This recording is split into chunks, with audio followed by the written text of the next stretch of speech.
Hi, this is Monica of Knitted Wishes. In this video, I'm going to show you how to work the slipped edge border. This is a really nice border to use, especially with garter stitch. Slip the first stitch knit twice.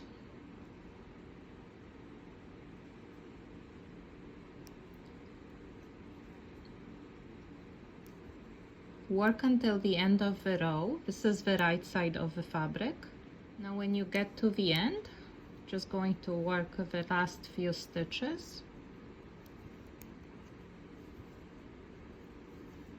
And slip the last stitch knit twice. Like this.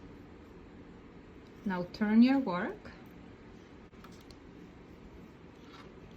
And we're going to purl the first stitch like this.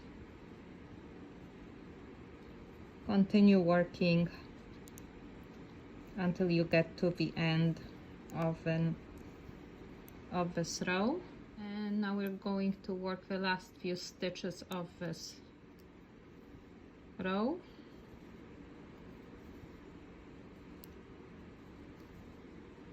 And we're going to purl the last stitch.